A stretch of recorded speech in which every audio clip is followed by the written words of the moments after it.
Hello. New video today. Again, a review of the week, pretty much. I know there hasn't been a lot of games, or at least it hasn't been that exciting because there's cups and many other different things. But we have a new setup again. Hopefully the microphone helps and it works, and hopefully the quality's a little better as they got a camera. But yeah, again, just excited. Hopefully everybody here enjoys the video so far, and hopefully we just can continue to grow and build something off of it. I want to be able to post regularly, at least on a weekly basis here. I know at least I can say that I have quite a couple things going on, but I just like it and I'm gonna dedicate it to myself. But aside from the content here, there is also content on Instagram and on TikTok. Again, it's gonna be at JV2Chat. If anybody would like to check it out, I would really appreciate it. Again, TikTok, it might just be skits or different little segments that I have. I did post one of those here, which was one player every Premier League team should sign. Again, I have many different others on Instagram and TikTok. If you'd like to check those out, that would be very, very appreciated. However, if things are good, then we are just going to get started with this right now. And yeah, we'll see what we can do. Again, we're gonna start from Tuesday, January 10th, since we ended on Monday last week. Again, it was not a lot of things to do or say, I guess. But we're gonna go through, I guess, games that I found interesting or whatnot, and just talk about it a little bit. First being Dortmund Dusseldorf, which, I mean, Dortmund, they've been needing wins. They've been needing players. They've just been needing that confidence to get them through the last couple of games to hopefully cement themselves and be title contenders. They certainly do have players that can achieve that, and they certainly can be lackluster at times, I guess you could say. They scored very early, 5 minutes. Felix Paslak, who, if I'm not mistaken, plays right back for them, or at least he did in this game. But then again, Dortmund formed very early on. They gave away a penalty, which Dusseldorf conceded. Again, that might have been their only goal of the game, but again, it could have been sloppy. It could have been the ref's fault. Just whatever. It just shouldn't happen, pretty much. Then after, Karim Adeyemi scored, with Jude Bellingham assisting. Who else? They made a lot of substitutions as it was a friendly. And then the other team did as well. But then at the end is where Dortmund capitalized with Schlotterbeck scoring a goal in the 81st minute, assisted by Julian Brandt, who, again, Schlotterbeck was brought in to, I guess, stabilize the back line as well as give somebody else for Hummels, somebody younger, which Schlotterbeck had a very good season last year. And if one thing can be said about the teams is that, at least, for most of the teams, is that the Bundesliga likes to pick off of each other. Because if there's a player that is performing for one team, then the other, then the other bigger teams are going to go for them. In this case, Schlotterbeck was one of those. Julian Brandt as well. A couple years back, he was bought as well. And then again, in the 86th and 88th, I don't know if, again, Dusseldorf just gave up or whatnot, but Donio Malin got a brace. And yeah, it was just that.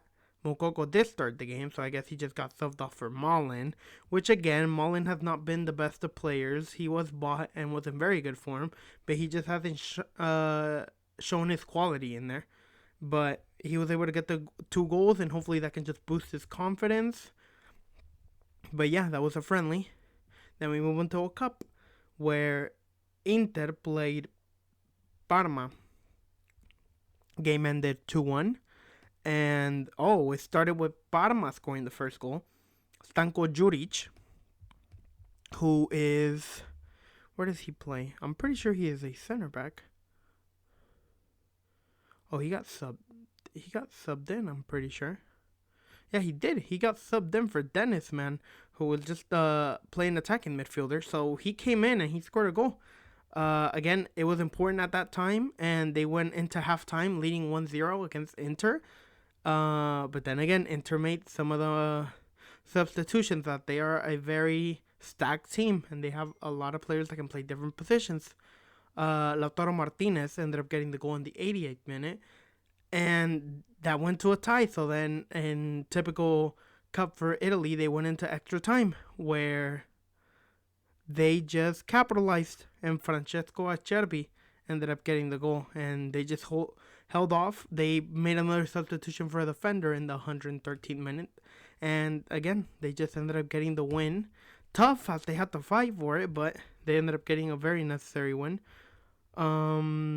Newcastle as well played today, or that day, being Daniel Byrne. I'm pretty sure this is the goal where Daniel Byrne just went crazy on everybody and started dribbling through players, which is not much of a surprise. Well, no, it is a surprise, but I'm just saying against the Leicester back line, as they've been this season, conceding a lot of goals, but as well as somebody for Daniel Byrne's stature to be doing that is just crazy.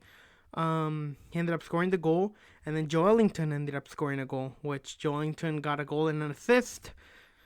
What a turnover he's had. Obviously, he was a striker, was doing well where he was at. I can't remember if it was Schalke or where, but they bought him, and a lot of people gave him criticism because of his lackluster ability up top. But someone just decided to turn him into a midfielder, and it's probably been one of the best choices in their careers, as this guy has just revolutionized himself and just has taken over that position for Newcastle. And he's doing good for himself, which is obviously good for any player. Miguel Almiron got the assist, and yeah, it just happened to be game done. It was 2-0, and it was in the 70th minute, I think. So that was pretty much it. In terms of other games this day, I don't think there was anything else. Oh, wait, there was. Manchester United Charlton in the EFL Cup as well, which Manchester United just won 3-0. Pretty straightforward, pretty easy. Anthony ended up scoring a goal assisted by Fred, which then brought in a bunch of substitutions, because I guess maybe it was not as easy as they thought, because again, they just ended up bringing some of their bigger players, Bissaka, Casemiro, Rashford, and Eriksen. And as well, they made some substitutions, but I guess it didn't do anything in the end, as Marcus Rashford ends up scoring a brace. Again, 90 and 94th, which honestly, not a lot of things can be said about Rashford. It's very good to see that he's having a revival season. I did a video on TikTok talking about that, players that have had a revival season, and Marcus Rashford is one of them. He's gaining back that form, whether that's confidence from Ronaldo leaving, somebody needing to step up, Ten Hag. I mean, it's great to see him because he is a fantastic player. Obviously got that pace, obviously it's built, so it's obviously good. But yeah, it's very good, and I mean, Manchester United get the win in an easy form. That's it for Tuesday. Moving into Wednesday, where we have the Supercopa de España taking place, the semifinals, which saw Real Madrid face Valencia in a difficult game, because a lot of people predicted that it could go either way. Either Real Madrid just win big, or Valencia just win and just leave Madrid how it's been. I've seen a lot of people talking about like the World Cup, how it affected the club teams coming back from the World Cup or whatnot, and Madrid has been one of the teams that has been most affected. I don't know if that's stubbornness from the manager or just lacking confidence from the players, but they've just not been looking like that dominant team at the beginning of the season. Again, Karim Benzema ended up scoring the penalty in the 39th minute, and Valencia gave up a fight. Samuel Lino scored a goal with Tony Lato assisting it. And again, yellow cards, substitutions, yellow cards. And it just ended up going all the way to the penalties, which Madrid converted all of them. Erraico Mert was the first one that missed it. Cavani scored, Moriba scored, Guillamon scored, but then Jose Gaya as well, one of the older, better players at Valencia, missed the penalty and just gave Madrid that pass through to the final. And again, a lot of things can be said about this game, but we'll just leave it at that because Madrid ended up winning at the end of the day, which is what matters. Next one being, obviously, I do want to spread it to different leagues, so if anybody has any suggestions or anything like that, you can comment down any teams that you would like for me to talk about with my knowledge, I guess. But I like to talk about Ajax because they're an interesting team that has a lot of young players, young interesting players. One of them being Kenneth Taylor, who has obviously been very good, stepped up in that midfield, and he got himself a goal in this game. But the one that shunned the most, I guess, Dusan Tadic, who got a goal, the first goal, and then got the assist for that Kenneth Taylor goal. And they ended up winning this game comfortably. I'm not sure if this was a cup game or not. I think it was, but yeah, I think it is because the cup or tournament is called KMVB Becker. I'm not sure. Again, I try to keep up with Ajax, but not that much, so I don't know much about the league. But as far as that goes, that was it. PSG faced against Angers, which one of the reasons why I know Angers is because of Unahi, the center mid for Morocco, that went crazy. But not a lot of things happened in this game. Hugo Ekitike ended up scoring the first goal within 5 minutes, assisted by Nordi Mukiele, who, I'll be honest, I completely forgot he went to PSG. Under the radar signing, but against good squad player, he ended up getting another assist this game, which Lionel Messi, I'm pretty sure this is the first game he came back on, and he ended up scoring after the World Cup. He said he wanted to play as a champion. This is one of the best ways to play as a champion. So, yeah, that's what happened with that match. Then we move on to the EFL Cup again, where Southampton beat Manchester City 2-0. Selko Mara scored with Lianco getting the assist. Musa Genepo scored with Romeo Latvia getting the assist. Romeo Latvia is one player that is very interesting to me because I think he can be world class, or at least be a solid player for them and just grow and develop like Southampton know how to, then go to a better team if they do get relegated or whatnot, and then just develop because I want to say he's from Belgium, and again, just do good, hopefully. But yeah, Manchester City ended up losing this game, which I remember seeing things about it whenever the actual game came out.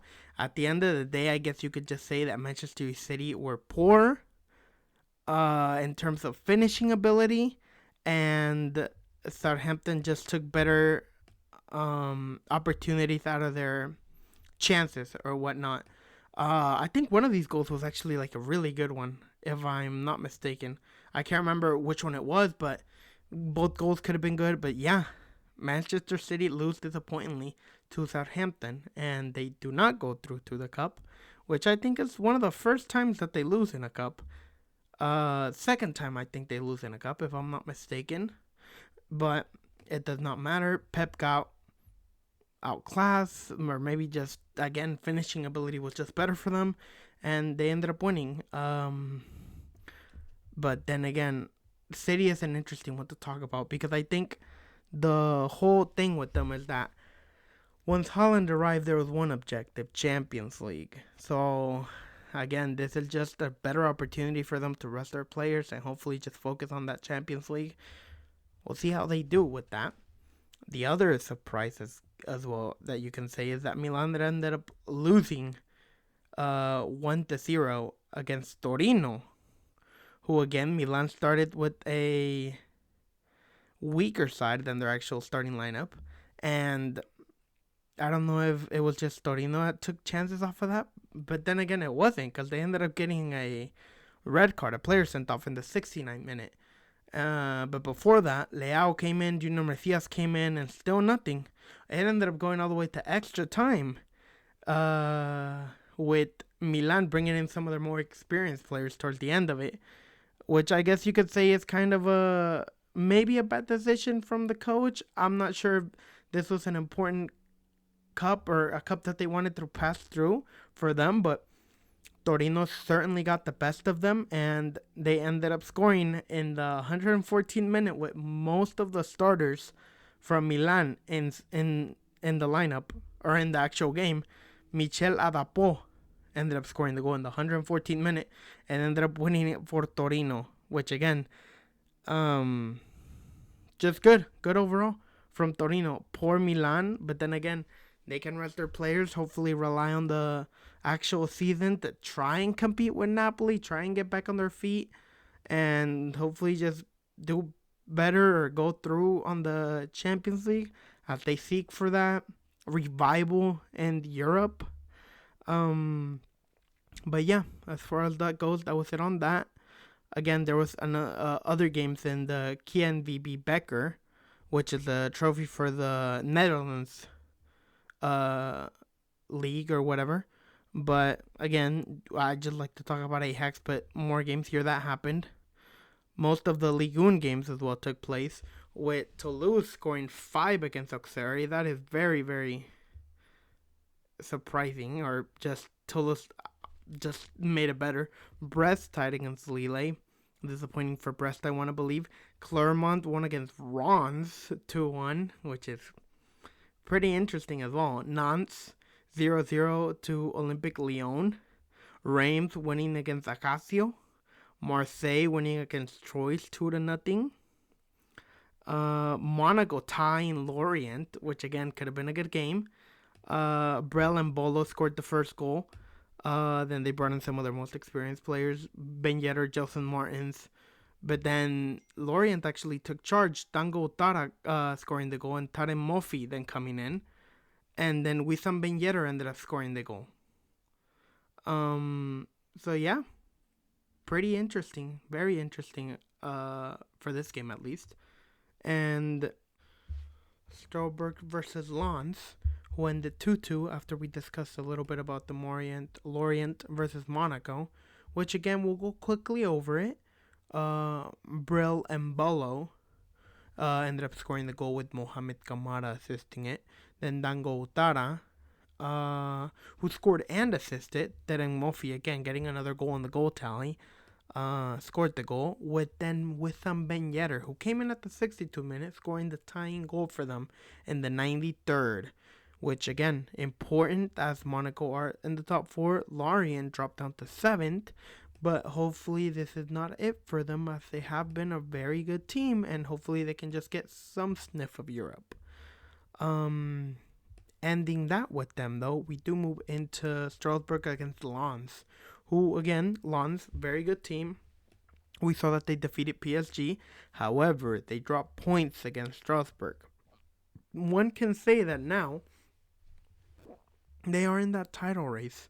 Again, Alexis Claude Maurice ended up scoring the goal in the 11th minute, with Sanjin Prisic and Kevin Gamero scoring 2 goals back-to-back in between 3 minutes. Those 10 minutes were kind of unmissable for that game. But then, out of nowhere, Lois Openda ends up scoring the goal, who, again, he's on excellent form. He's a player that's on everybody's radar. Belgium, fast, and has been putting the goals in the back of the net. But yeah, he gets the goal that ties it for them. And again, a lot of substitutions were made. Give something new to the team, rest some players, just bring in stronger players, but nothing was able to get done. That game ended 2-2, and that was the end of it. So yeah, that game ended like that, and then we get Nice Montpellier, which ended 6-1. Again, goal fest for Nice. Shows some of the quality and shows why they have a lot of players that are just very, very good and can get you results. Again, I know they are in 10th, but hopefully this, again, just some big wins like this can give you confidence, but also cannot, as they can trick you into thinking you're better than you are. Let's hope that's not for Nice. Nicolas Pepe ended up scoring with Kepren Thuram getting the assist. Him then scoring with Dante getting an assist. Again, Nicolas Pepe ended up scoring in the 56th minute. Ross Barkley coming on the 67th. Delorto came in as well on the 67th, scored on the 75th minute. And then Ross Barkley ended up getting 2 goals towards the end before Montpellier get one back because of Savanier. But then again, Ross Barkley again just getting goals in. So good for him. And yeah, just helped the Nice side win by a bigger margin. In terms of League One, I want to believe that is it for this day. But then we move into Nottingham Forest against Wolves, which again, game ended 1-1. Nottingham Forest ended up scoring quick in the 18th minute. Willy Bolly, who again, different player for Nottingham Forest, old player for Wolves. So, yeah, he just ended up scoring a goal, ended up scoring against his former team. So, I guess you could say it's kind of nice to see. I'm not sure. Hopefully he didn't celebrate, or I don't know if there's anything going on there. However, this game, I know it was very heated. In this moment, the Wolves manager brought in some of the more experienced players and some of the most threatful, I guess, in Ruben Neves, Daniel Podence, and Mateus Cunha. And they ended up getting the goal. Raul Jimenez ended up scoring in the 64th minute with an assist from Mateus Cunha. And this is when Nottingham Forest just used that depth that they had. Brought in a lot of players. But still, it did not do anything. There was a lot of yellow cards shown towards the back end of that game. And they went to penalties, with Sam Sturridge and Ruben Neves both missing that first one, but then a lot of them converting the next ones. And I did see that on Morgan Gibbs White's penalty, he kind of went into a little the pie stance and just seeing if they would cheer, because I think this was in the Wolves ground. If not, it was on the Wolves side. And he scored, and a lot of people were, you could just see it on the video, I guess. Mateus Cunha as well, he ended up scoring and did the same thing right after. So yeah, that happened for them. But then Jack Cobalt ended up scoring the goal for Nottingham Forest, and then Joe Hoach ended up missing it for Wolves. So that makes Nottingham Forest go through on this tournament, at least on that game. And yeah, that was it of that game. That game was pretty heated towards the back end of it, but Nottingham Forest got the win, deserved win, and that game just ended like that. We move into Thursday, which again, Supercopa de España just keeps going with Real Betis against Barcelona. Game ended 2-2. I did watch this game, as I not only thought it was an interesting game between the two sides, but also just because I think we as in Barcelona needed this result. Needed to move to the final, whether it was against Madrid or not, but we already knew that there was going to be against them. There was a disallowed goal on the 23rd minute. However, we do move into Robert Lewandowski getting a goal in the 40th minute, with Real Betis making a substitution, Sergio Canales coming out and William Carvalho coming in, who William Carvalho does that reliable CDM that allows people to go forward, and he can just hold it on its own. That ended up happening. As well, Barcelona made a couple subs with Ferran Torres and Sergio Busquets coming in for Ousmane Dembele and Frankie de Jong, who a lot of people were criticizing Xavi for it because we just had the momentum of one goal, and we didn't need to start bringing, I guess you could say, non-reliable people. Like, he didn't have to change the game, if that makes sense. William Jose then came on for them, and then in the 7th minute, Luis Enrique had an amazing run, and Nabil Fekir just slotted one in that made the game go into 1-1. Andreas Christensen then came in, Marcos Alonso as well for us. Then we had another disallowed goal in the 81st minute. And I mean, it just did not count. We ended up going into extra time with, at the very beginning, Ansu Fati going in and scoring a big goal for us.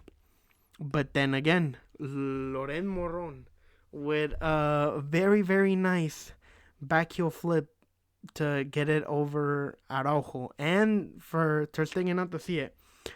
However, that's how that game ended, and it went to penalties. Andres Guardado ended up getting a red card at the 118th minute. It did not change anything because we still weren't able to get the back of the net in between those 3 minutes. So we were moved to penalties, with them scoring the first one, William Jose, Robert Lewandowski scoring one, then Loren Moron scoring one, Frank Kessie again scoring one too. Juanmi ended up missing the penalty because Ter Stegen was there to save it. Ansu Fati ended up scoring his. William Carvalho missed his because, again, Ter Stegen. And then Pedri ended up scoring his. So, again, we looked composed. We looked good on the penalties. Ter Stegen has been a very, very reliable keeper. In my opinion, probably one of top 3, maybe, if not the best goalkeeper in Europe at the minute. Because again, the stats are there to show it. We've only conceded 6 goals. I know I'm talking about the league mostly, but he saved us a lot of times during this game, during games, important games, and he's just been class. Again, this was because of him. We passed because of him saving those penalties. So again, big props to Real Betis, who played a very, very good game. They kept it close. Barcelona didn't have it as easy as one would imagine, but then again, Real Betis is a very good side. So the game ended like that. And that was on Thursday. We then move into Roma. Roma playing... Who do they play? They played Genoa in the Coppa Italia round of 16. Which this game... Paulo Dybala came in the 45th minute, and then he ended up scoring the goal in the 64th. Gianluca Mancini got the assist, and again, not a lot can be said about La Joya. He is just amazing. And we know that La Joya is a very, very good player, and it just happens. He's just good. He got the result needed for Roma to go through, and it just happened. So yeah, that was the result for that game, and then we move into match day for the Premier League, which we saw Fulham defeat Chelsea. Again, a lot of things are going wrong at Chelsea. Different system, different manager, more players. It's just a whole mess, but we're not gonna try and focus on that. We can try talking about that in a different video. Willian ended up scoring the goal, and the interesting thing about this game was that Joao Felix got his first start. Shortly after the Willian goal in the second half, Kaido Koulibaly got his goal. And then we just saw Joao Felix get that red card, which, again, he was playing very good in that first half, tearing the lines apart and just breaking through the defense, but he got clumsy and now caused a 3-match ban for them. Unfortunate, but he was clumsy about it. And again, Fulham ended up capitalizing, and Carlos Vinicius scored the goal, with Andres Pereira getting that assist. So, yeah, that's how it was for that game. They ended up getting that goal, and then just Chelsea could not get back into the game, and they ended up losing the game to a very organized Fulham and a very disorganized Chelsea, at least on that standpoint. So that was it for that game on the Premier League. And then again, we're just going to move into the next game on this day, which another Coppa Italia game. Fiorentina won Sampdoria with Antonin Barak getting the goal in the 25th minute. And then just yellow cards on yellow cards, some substitutions. Fiorentina ended up just getting the win, with towards the end getting a little heated for Sampdoria, as 2 other players get booked, and Jason Mourinho ends up getting booked a second time and ends up getting the red card. Again, could have been because of frustration, could have been just cause, and Fiorentina ended up winning the game in what I guess you could call it a tight game. Maybe they were more dominant, but they just end up getting that result. Again, some Netherlands on the cup, some games here and there. Feyenoord won 3-1. Groningen lost 2-3 to Spangenberg. And yeah, that's what happened there. Atlas ended up winning against Mazatlan, who again I do try to keep up with the Mexican League, but that's because one of the teams that I support there. Atlas just ended up winning this game 2-1, and yeah, that was all for Thursday. I want to believe. Yeah, that was it for Thursday. Um, and then we move into Friday, which again, Friday we saw Celta Vigo against Villarreal, who Villarreal were the ones that won against Real Madrid on their last game. Gerard Moreno ended up getting the goal early on with Samuel Chukwueze, ended up getting the assist. And then substitutions here on out, maybe they changed the way they played. Celta Vigo certainly did as they got the goal. Jordan Strand Larsen ended up scoring. And yeah, that ended up being pretty much the whole game, as it was just 1-1 tie. Pretty standard arrogant team. Obviously better result for Celta Vigo as they are in that relegation zone. Dominant by Celta Vigo. They had 21 shots, 8 on target. So it was just a poor Villarreal. So they got lucky that they didn't score more goals against them, I guess you could say. That's it for that game. Bayern Munich had one of their club friendlies 4-4 against RB Salzburg. Leroy Sané ended up getting a goal assisted by Ryan Gravenberch, who's good to see Gravenberch played. He's not seen a lot of minutes in this team, but it's very good that they signed him. I always thought that he might have been better holding off another year at Ajax, but it didn't happen. Salzburg ended up scoring Sekou Koita. Then they made a lot of substitutions. I don't know if that's just their first team, but then they ended up coming in, and Karim Konate and Noah Okafor ended up scoring, making it 3-1. And then again, Bayern Munich ended up bringing all of their substitutions as well. And Arillon Abrimovic scored in the 69th minute. Kingsley Coman scored in the 71st, assisted by Matthias Tell. Matthias Tell scoring then in the 88th, assisted by Coman. And then getting that late tying goal, Noah Okafor, in the 89th minute. Again, intense game. You always like to see club friendlies against different teams that you never play. So that was very good game. But that was it for that club friendly. And then we move into Serie A, which tough day for Juventus, as Napoli absolutely cruised against them. Juventus I think they hadn't conceded a goal in the last 8 games, and they had a very good winning streak. But Napoli just absolutely shred their dreams. Victor Osimhen, who ends up getting the first goal on the score sheet. Who again, Victor Osimhen, very, very good in the Napoli side. We know that. Sorry, excuse me.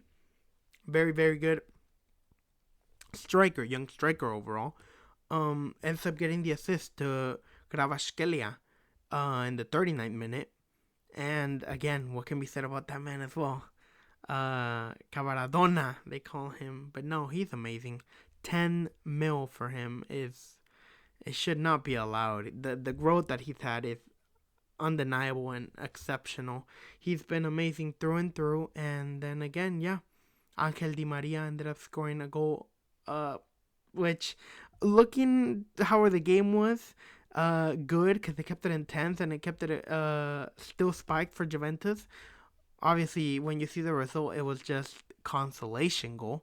But Angel Di Maria ended up scoring a goal with Arek Milik then getting the assist. Amir Rahmani scored as well, another assist by Kvaratskhelia. Then Victor Osimhen ended up getting again another goal assisted by Kvaratskhelia, which again, that's very, very good from him. And then towards the end, or I guess you could say the last goal, Elif Elmas ended up scoring, assisted by Giovanni Di Lorenzo, who again just saw Napoli make substitutions, stay comfortable in the game, and just did not concede again as they won the game 5-1, which a lot of things can be said about it. At the end of the day, the way that I see it, Napoli just overpowered Juventus. Maybe Juventus underprepared for it, but they ended up getting the win in a very, very good form. And it just, obviously, it ended up being better for them. As in Napoli, Juventus were getting very, very close to them, but Napoli just spread the gap even more, which obviously is amazing for them as they are title contenders. They are going for um that cup, that league, and it just ended up happening at least in that game. So hopefully we can just see them do more exciting stuff like this against more top sides, even in the UCL. Just keep going. That game ends. So yeah, we move into the Premier League. Aston Villa Leeds, which I thought was such an interesting game and a very good one. Because again, Jesse March, young team, young, thriving, exciting team. I know they aren't doing the best, but still, it's interesting to see what they're doing with it. And Aston Villa, under new management, who seems to be doing a better job than Gerard. Leon Bailey ended up scoring in the third minute with Kamara assisting it. Alex Moreno ended up getting his first minutes under the Aston Villa, coming in at the 10th minute. Then Danny Ings as well coming in for Ollie Watkins, and then that just happened. Emiliano Buendia ends up getting a goal in the second half, which was obviously the deciding factor. But then Leeds end up bringing some of their players as well. Maximilian Wobbert, Bamford, Greenwood, Gelthart. Who Gelthart, I know a lot of people have been trying to loan him because he's very good or whatnot. And in the 83rd minute is whenever Patrick Bamford ended up getting his goal. At the end of the day, I know that it didn't do much. Hopefully, it doesn't mean on his confidence because I know 2 years ago when they got promoted, he was amazing, an amazing player, and just got the goals for them, got them where they want it to be. But then obviously, it's been a falter of form and whatnot, and it just happened. But this game ended like that. Aston Villa getting the best of Leeds, and yeah, that was it for that game. Again, there were some Liga MX Clausura games with Chivas 0 to San Luis 0, and then Puebla getting 2 on Querétaro.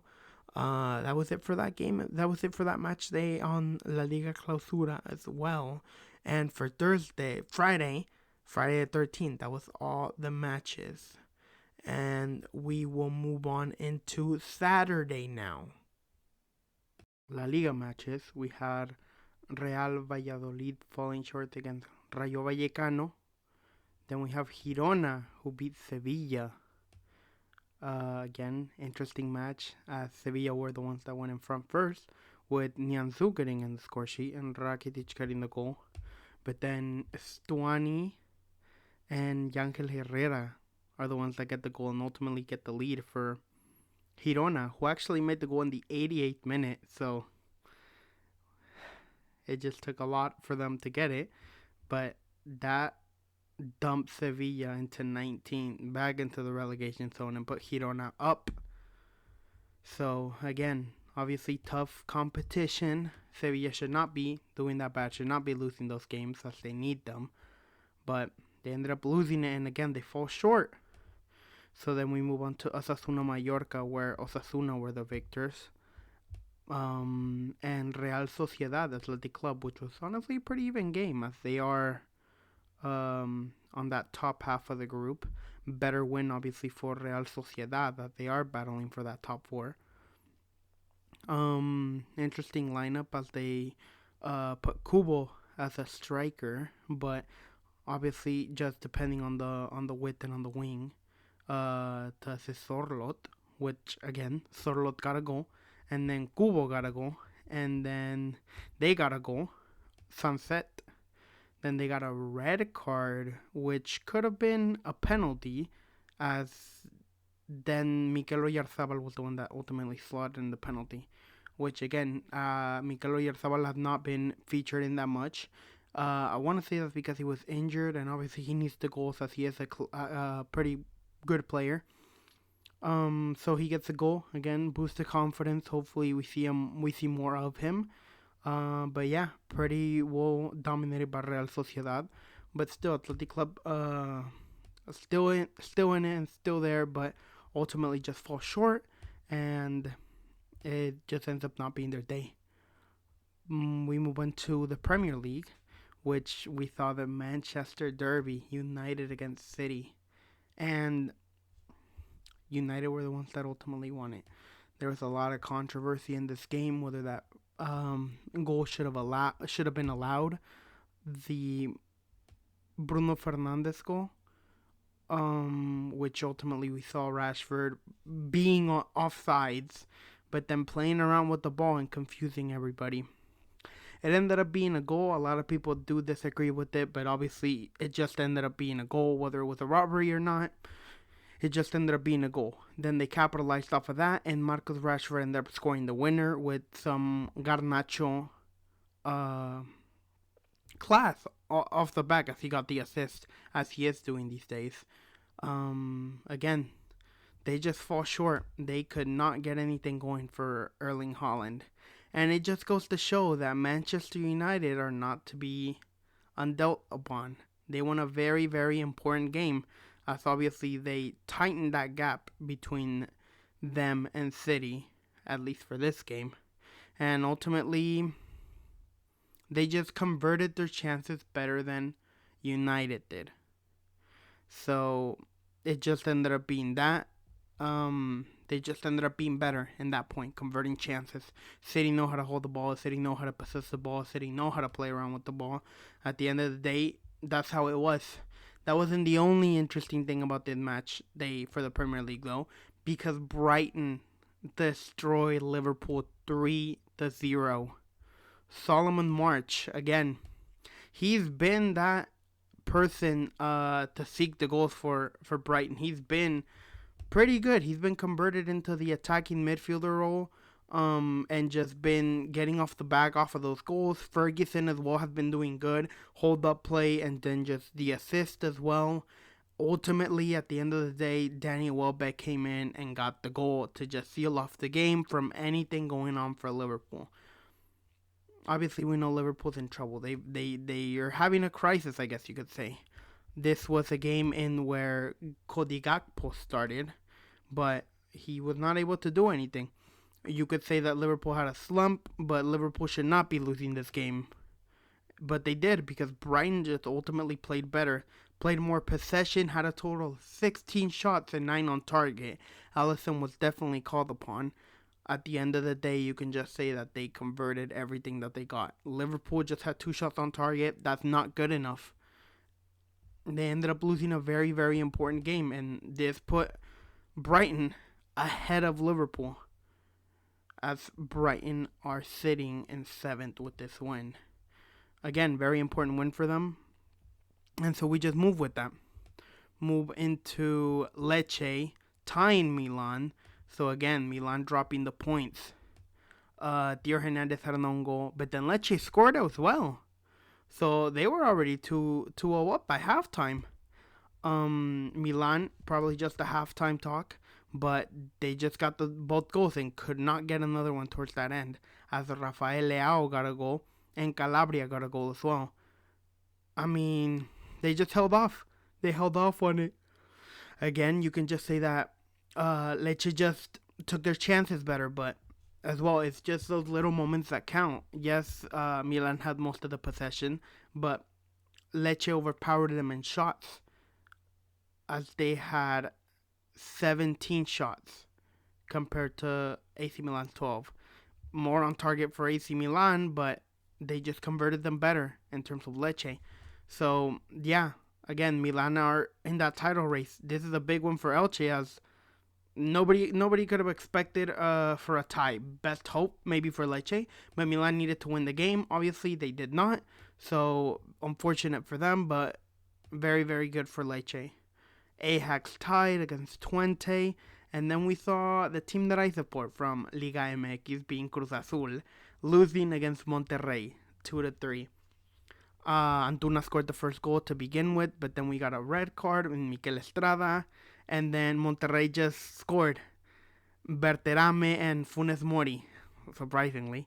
But at the end, Germán Berterame scored again, And then towards the end, we got an own goal, but we just fell short when we were unlucky and we did not get the win that we needed.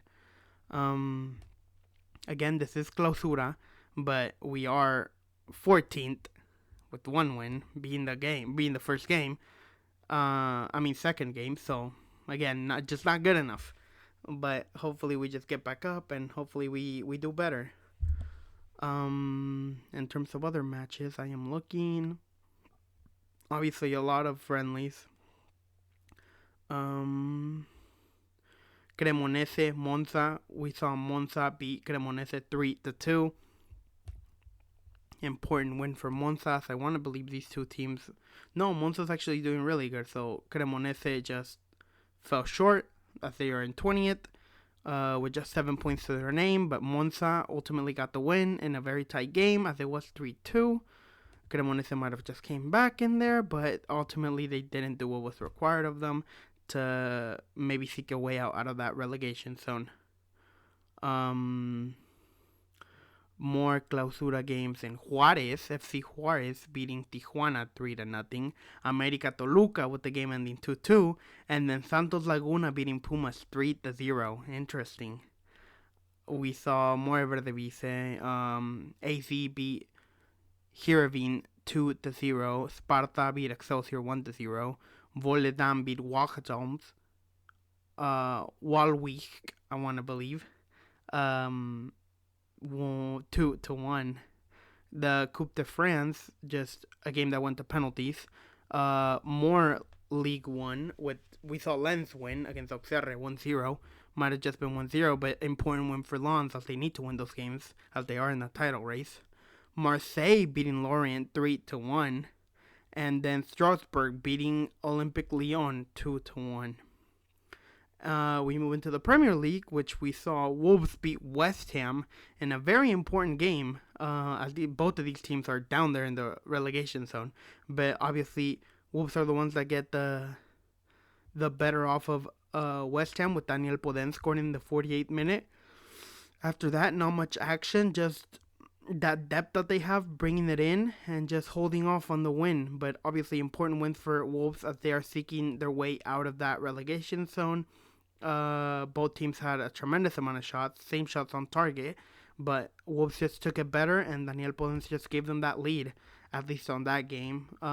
It's always exciting whenever teams like that play because it's a life or death game at that point, honestly, when you're down there in the bottom half at least. Southampton, Everton 2-1. Amado Unana scoring a goal with Daniel Gray assisting it. James Ward-Prowse scoring a goal as well, and then scoring a free kick. Amazing, obviously, as we know him. Such a threat when it comes to these set pieces. Both of these teams as well in relegation, so good win for Southampton, but it didn't do anything as their goal difference is bigger, but good win for them. Just obviously not enough, but hopefully it gives them a little boost in the future teams that they play. We saw Nottingham Forest win 2-0 against Leicester, which Leicester have just been on that losing streak for a very long time, and they're sitting 15th with just 3-point difference between them and 20th. So obviously they need to be getting these wins. As Nottingham Forest are now sitting 13th with this win. Very good for them, obviously. Brennan Johnson scoring twice, with Morgan Gibbs-White assisting both of them. I had criticized Brennan Johnson in one of my videos before. That is just talking because of... Obviously, he had an amazing season last season with the same team, but obviously in the Championship League. And I just thought he was not showing it. He's not showing it in this season. But I mean, two very important goals for him. Confidence booster. Hopefully, he is that man for Nottingham Forest. But then again, we know that they bought like 20 players. But I mean, you just love to see a player scoring goals, especially a player of that high caliber that was important for them. Then we saw Brentford beat Bournemouth, who again, Bournemouth sitting 17th. And then we have Brentford, who are sitting 8th. So very important win for them. as we saw Ivan Toney convert from the spot yet again, and then Matthias Johnson getting a goal. So yeah, amazing, very very good for them. What can be said? Brentford are that team that just knows what to do, and whenever you play weaker sides, such as the ones below you, you have to win those games. You cannot fall short. In terms of what happened Saturday, that was it. We move into Sunday, which Sunday we actually saw the Supercopa de España, the final in Barcelona against Real Madrid. And we saw very dominant Barca, a very, very dominant Barca. I wanted to hold off to do my talk later on, but it just seems to come into the right time, I guess, as we saw, again, just the dominant Barca. Now, I can highlight some of the mistakes that Real Madrid did at the end of the day. That midfield four that Xavi likes to play, I think ended up being the factor for me, which we just saw Araujo taking care of Vinicius Jr. Vinicius Jr. obviously is going to get chances. He dribbles a lot. He loses the ball more. He's less than effective. But then again, there's not really anybody that he can call upon. As I saw many times during that match, he was the only one up there. Nobody else up there was going with him. Not even Benzema. The midfield, you can just see the age, at least on this one, against Gavi and Pedri, who are disruptors at that. And then we just have Busquets and De Jong just sitting back, as Busquets can control the game and De Jong can be the second handyman if need be. Not a lot of chances for them. A lot of mistakes from Madrid. Rudiger not playing to his best. Carvajal, that just seemed like an awful game for him. Mendy losing a lot of the balls, a lot of criticism for him. Camavinga as well, not getting that help. Valverde not playing to part what he did whatsoever before the season. But what I want to highlight this game is a brilliant Gavi. Everybody criticized him because obviously he won the trophy, not deserved, not whatever. Constant starter for Barca, constant starter for Spain. This game was just one of the many things that highlight him. He is just that fast, aggressive, I'm going to get the ball forward, I know what I'm doing top, and then he got it. He had a brilliant goal, which obviously he was just left alone in, and then he set up a brilliant assist for Robert Lewandowski. And it just happened to be that. Pedri again, getting a goal. There can be a lot of things said about this game. At the end of the day, we just won. And I want to say a simple form. Yes, they got a goal back. Obviously, it didn't mean anything at the end of the day, but they did get a goal back, which can highlight that we were just letting the gas off of the pedal. As those last 5 minutes, they just kept attacking. Ter Stegen could have kept that clean sheet, should have kept that clean sheet, but it didn't end up happening. One of the players that I want to highlight is Balde. Balde is amazing. He is so amazing, and he's one of my favorite players to watch this season, as he's taking full flank of that left back side. Jordi Alba's getting on age, but obviously he's more experienced. But Balde, he just looked phenomenal, not only in this game, but the whole season. He is very solid defensively and very, very good getting forward and improving a lot getting forward. That obviously that run that he had where he passed it to Dembele, that should have been a goal and should have got him credit for him because of that brilliant run that he had, but obviously it just fell short. But we can just look forward to his bright future because I think he's going to be an amazing player and very, very important for us, and I hope that we keep him. But that was it. Barcelona and the trophy drought, which I gloated about a little bit, but we needed that trophy, and I think both teams could have capitalized off the trophy, but we ultimately deserved the trophy, deserved winning it, and that's all I care about. Whether it is a shitty trophy to win or not, that's all I care about. We ended up getting the win. Espanyol, Getafe game ended 2-1. Atletico Madrid falls short against Almeria and ends 1-1. Again, what is going on in the situation there, it just cannot be helped, and you just don't know what's going on, but that's pretty much just it. Chelsea get their first win in a long time, beating Crystal Palace 1-0. Obviously, statement win. They needed that win. They're making stupid amounts of signings, but hopefully that can help them, boost them, as they should not be a mid-table team. They should not be there. But we'll see what happens with that as they are making more and more and more signings to strengthen their team. But it just ends up happening. Newcastle get the best out of Fulham, which they end up winning 1-0. With an Alexander Isak goal who comes back. And obviously he was very exciting player. He just was that big money signing. And I think he was a very good signing as he was a very good player for Real Sociedad. So very, very big goal for them. As again, this puts them in the top four. But yeah, still nothing too much to say for Fulham as they are still looking for that European competition, but they are sitting sixth. So again, well for them. And then again, just another end kill game, which we saw Arsenal completely dominate Tottenham. I mean, dominate that game. It was just amazing to watch because you can just appreciate the beautiful way that Arsenal play.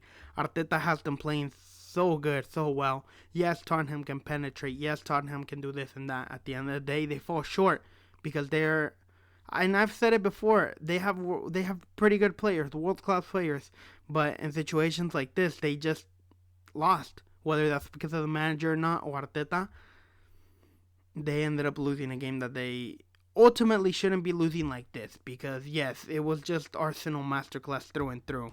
And then, again, we give credit to the players. Hugo Lloris own goal. Obviously, Saka just brilliant runs, but Hugo Lloris should never let that in. It ended up just being an own goal. We're seeing the age within him. Maybe it's time to look at a different keeper, but that just ended up being the case. Obviously, Tottenham are very frustrated and heavy side, so they got a pretty good amount of yellow cards. And then we saw Martin Odegaard with a beautiful strike outside of the box, which just ultimately put him up front and worryless. But they did not put their foot off the pedal as they kept going and they kept pushing. We then move on to which game? We then move on to Roma-Fiorentina, which we saw Roma winning 2-0 against Fiorentina, with Fiorentina getting a red card in the 24th minute. Paulo Dybala capitalizing off of it and getting a goal in the 40th minute assisted by Tammy Abraham. And Paulo Dybala getting a second goal in the 82nd minute assisted by Tammy Abraham. Paulo Dybala is such a good player, such a joy to watch him. And two very, very big goals as he's just continuing an amazing form, a season that he is having. Obviously coming back from the World Cup, a champion, and just honestly, you like to see him thrive. Under Mourinho, I think he's been very, very good, very versatile. He is a very, very good utility player, and he can do a lot of things. And then we see this one, which I don't even remember watching. Reims beating PSG 1-0 with Tamari Traore scoring a goal in the 65th minute. Obviously, PSG not having their... no, they did have their heavy hitters. But in this case, Mbappe coming in the 55th minute and Hakimi coming in the 56th minute as well. But ultimately, they just fall short as they could not do anything to avoid the loss. Wow, I had not seen this game that they lost it. Nobody would have expected it. Big win for Reims as they are looking for that European competition as well. But again, they just took chances of and capitalized it with only one shot on target for PSG and 6 for Reims. That is crazy to me. I did not see that game. But yeah, I mean, if you have any more things to say, you can just let me know in the comments. But wow, I had not seen that game. We then move on. Eredivisie, Vitesse, NEC, 0-0. Fortuna, PSV, ended 2-2. Which again, PSV are a team to be challenging for that first spot. It just ended like that. Go Ahead Eagles against Utrecht 2-2. Emmen against Camber 0-0. And then Feyenoord with a very easy win against Groningen 3-0 as they as well just looking for that European competition. Then we move on to Serie A, which we see Sassuolo losing to Lazio. Sassuolo obviously being on the back end of that relegation zone. And again, Berardi's just that highlight player that a lot of these teams could use. But Lazio ultimate getting that deciding factor with Sakagni getting the goal in the 48th minute off a penalty and Felipe Anderson getting the goal in the 94th minute off of Milic-Savic, which sealed the win. Very good win for Lazio as they are sitting fifth now with it, very, very comfortable. But yeah, I mean, a lot of things can be said, but that league is very, very exciting, the Serie A, at least in my opinion.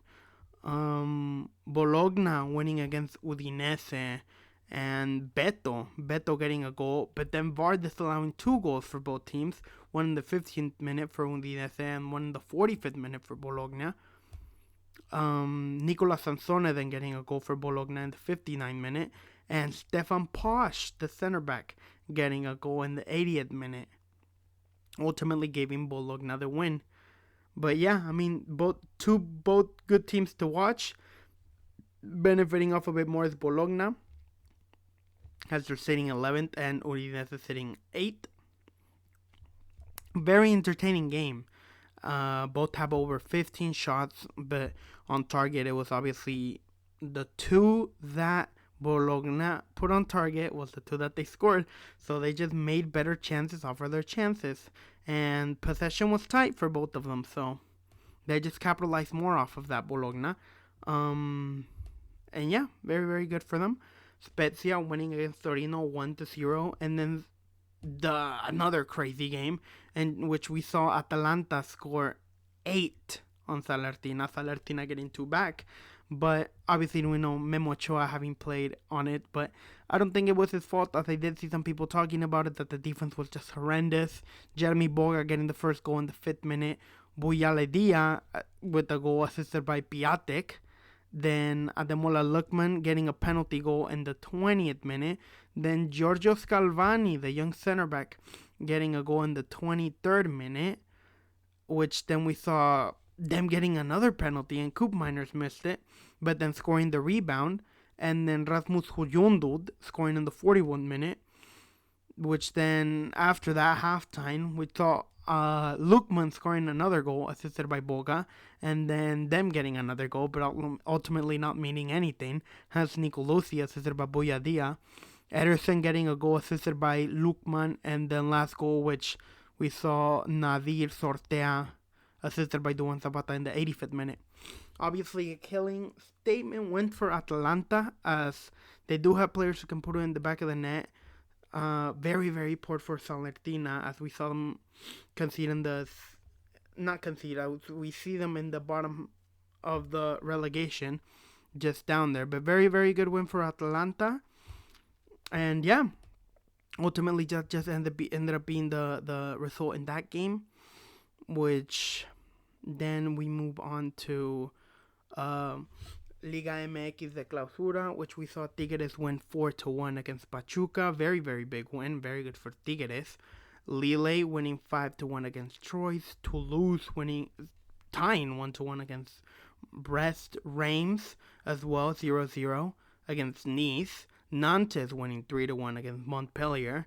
Clermont winning 2-1 against Angers. And then again, another big game with Monaco winning 7-1 against Ajaccio. Axel Disasi scoring in the 2nd minute, Krepelin Diata in the 6th minute. And then we saw the goal for Ajaccio, Youssef Belilani.